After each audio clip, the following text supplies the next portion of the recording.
सफ़ेद मोती और याकूत से बनी तख्ती जिसकी लिखाई और कलम नूर है, लोहे महफूज कहाँ रखी है जिसमें इस कायनात के तमाम राज लिखे हैं। लोहे महफूज पर किस फरिश्ते की ड्यूटी लगाई गई है और क्या इस लोहे महफूज के अंदर लिखी तकदीरें बदली जा सकती हैं। लोहे महफूज एक ऐसी किताब या तख्ती है जिसमें इस कायनात की इब्तदा से लेकर इंतहा तक की सभी छुपी हुई और ज़ाहिर बातें लिखी हुई हैं, यहाँ तक कि हर इंसान और जानवर की तकदीरें भी, कि वो कब पैदा होगा, कैसे ज़िंदगी गुजारेगा, उसे कितना रिस्क दिया जाएगा, उसकी ज़िंदगी में कौन कौन से हादसात होंगे और उसकी मौत कब और कैसे होगी, वो जन्नती होगा या जहन्नमी होगा। मुख्तसर ये कि इस कायनात के हर छोटे बड़े राज इस तख्ती में तहरीर हैं। मुफस्सरीन ने लिखा है कि तमाम रसूलों पर नाजिल होने वाली आसमानी किताबें भी लोहे महफूज से नकल की गई हैं। इसी बिना पर कुरान में लोहे महफूज को उम्मुल किताब कहा गया है। दरअसल जिस तरह अल्लाह ताला की वहदानियत पर और अल्लाह के तमाम रसूलों पर ईमान लाना ज़रूरी है, इसी तरह अल्लाह के फरिश्तों पर, अर्श व कुर्सी पर और लोहे महफूज पर ईमान लाना ज़रूरी है। दरअसल लोह अरबी ज़बान में तख्ती को कहते हैं और महफूज के माने वो चीज़ जिसकी हिफाजत की जाए, यानी ये एक महफूज तख्ती है क्योंकि ये शयातीन की पहुँच से बहुत दूर हैं और हर तरह की कमी पेशी से पाक हैं। रिवायत में आता है कि अल्लाह ताला ने ज़मीन व आसमान को तख्लीक करने से 50,000 साल पहले लोहे महफूज को तख्लीक फरमाया। अल्लाह ताला ने जब कलम और लोहे महफूज को पैदा फरमाया तो अल्लाह ताला ने कलम को हुक्म दिया कि लिखो, तो कलम ने अल्लाह के बारगाह में अर्ज़ किया कि या रब्बुल आलमीन क्या लिखूँ, तो अल्लाह ने इरशाद फरमाया कि इस कायनात की इब्तदा से लेकर इंतहा तक, यानी शुरू से लेकर आखिर तक तमाम तर अमालात लिख दे। तो कलम ने अल्लाह के हुक्म के मुताबिक लोहे महफूज में तमाम तर अमालात जो कुछ होने वाला है सब कुछ लिख दिया। लिहाजा आज तक जो कुछ भी इस कायनात में हुआ और क़यामत तक जो कुछ भी होगा वो तमाम बात इस लोहे महफूज में लिखी हुई है। हज़रत इब्न अब्बास लोहे महफूज की बनावट व इश्काल के मुताबिक फरमाते हैं कि अल्लाह ताला ने लोहे महफूज को पैदा फरमाया। उसकी लंबाई 100 साल के मुफासत यानी दूरी है, उसकी चौड़ाई मशरिक व मगरिब के फासले के बराबर है और मोटाई आसमान व ज़मीन के बराबर है। लोहे महफूज सफ़ेद मोती से बनी है, उसके सफ़ात सुर्ख याकूत के हैं, उसका कलम नूर है और लिखाई भी नूर है। लोहे महफूज के मुताबिक अल्लाह ताला कुरान मजीद में सूरह अल बुरूज में फरमाता है, बल्कि वो एक बड़ा शान वाला कुरान है जो तख्ती यानी लोहे महफूज में लिखा हुआ है, जिसकी हिफाजत की गई, यानी कुरान पाक भी लोहे महफूज की तख्ती पर लिखा हुआ है।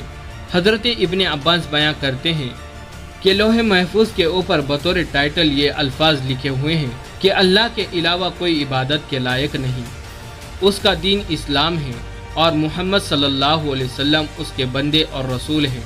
लिहाजा जो भी अल्लाह पर ईमान लाएगा, उसके वादे को सच्चा जानेगा और उसके रसूलों की इब्तदा करेगा तो अल्लाह ताला उसे जन्नत में दाखिल करेगा। आखिर में इब्न अब्बास फरमाते हैं कि ये जो मैंने तुम्हें लोहे महफूज के मुतालिक बताया है, यह सब मैंने खुद नबी अकरम सल्लल्लाहु अलैहि वसल्लम से सुनकर बताया है। लोहे महफूज कहाँ और किस जगह है, इसके मुतालिक हज़रत अनस इब्न मालिक बयां करते हैं कि लोहे महफूज हज़रत इसरफील अलैहिस्सलाम के सामने है। इसरफील वही फरिश्ता है जो क़यामत कायम होने पर सूर फूकेंगे। रिवायत में है कि लोहे महफूज हज़रत इसरफील अलैहिस्सलाम के माथे को जा लगती हैं। हज़रत इसरफील ज़मीन पर नज़रें झुकाए खड़े हैं। जब लोहे महफूज हज़रत इसरफील अलैहिस्सलाम के माथे पर जा लगती हैं तो इसरफील इस पर नज़र मारते हैं, गोया ये लोहे महफूज जर इंसान, जिन और शयातीन के पहुँच से इतनी दूर है जिसका अंदाज़ा भी नहीं लगाया जा सकता। लोहे महफूज माबाद बियात में से है और उसे हवा से खमास के ज़रिए इदराक नहीं किया जा सकता। यानी लोहे महफूज के वर्क, लिखाई, अल्फाज और कलम कैसे हैं, यह इंसानी अकल से ऊपर की बातें हैं। अब सवाल यह उठता है कि लोहे महफूज में मौजूद तकदीरें और उमूर का कायनात में किस तरह नुज़ूल होता है। दरअसल लोहे महफूज से पूरा प्रोग्राम लोहे दुय्यम पर आता है, जो लोहे महफूज जैसी एक और तख्ती है। लोहे दुय्यम से ये प्रोग्राम अलग अलग इनफरादी तौर पर तमाम जानदारों तक पहुंचाया जाता है। लेकिन अब इस प्रोग्राम में इंसानी इरादे भी शामिल होते हैं। मसलन अगर लोहे महफूज में यह प्रोग्राम नशर हुआ है कि किसी आदमी को एक काम करना है, लिहाजा ये काम इंसानी जहन पर बिल्कुल इसी तरह वारिद होता है। अब इंसान इसमें अपना ज़ाती इरादा शामिल करता है और वो इस काम को सर अंजाम देता है। यानी हर उमूर और काम में इंसान को नियत और इरादे करने का मुकम्मल इख्तियार होता है।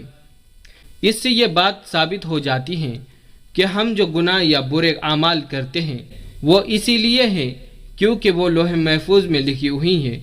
ये बात बिल्कुल गलत है। इसके बरअक्स नेकी और बुराई करना हमारा अपना फैसला होता है, जिस पर अल्लाह ताला हमें सजा या जजा देगा।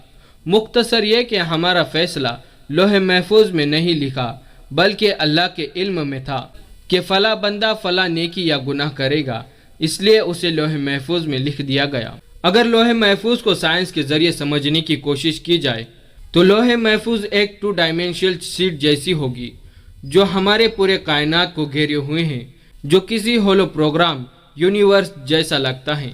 जब हम क्वांटम मैकेनिज्म पढ़ते हैं तो पता चलता है कि कायनात की सारी चीज़ें एक क्वांटम इंफॉर्मेशन से जुड़ी हुई है।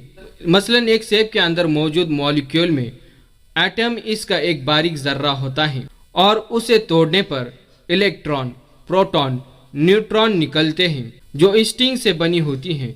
गर्ज ये कि स्ट्रिंग में मौजूद इंफॉर्मेशन और डेटा जिन्हें क्यूबिट कहा जाता है कायनात में मौजूद हर शय और जर्रे के अंदर मौजूद हैं, जो कभी ख़त्म नहीं हो सकती, ना ही उन्हें डिलीट किया जा सकता है और ना ही नए डेटा को बनाया जा सकता है। लिहाजा लोहे महफूज के अंदर मौजूद इंफॉर्मेशन और डेटा उन तमाम क्यूबिट का ब्लूप्रिंट है। आसान अल्फाज में हमारी ये कायनात एक होलोग्राम है जिसमें एक डेटा का समंदर बाहर से इस कायनात को घेरे हुए है और सारी की सारी क्वांटम इंफॉर्मेशन हमारी इस कायनात में रिफ्लेक्ट हो जाती हैं। इस डेटा के ज़रिए हमारी इस कायनात की तख्लीक हुई और तमाम निज़ाम चलते हैं। दरअसल लोहे महफूज जैसी गैब की चीज़ों को साइंस और फिज़िक्स के ज़रिए समझा नहीं जा सकता, क्योंकि गैब के चीज़ों का ताल्लुक सिर्फ ईमान से होता है, जिसे अल्लाह और रसूल ने कहा और हमने यकीन कर लिया।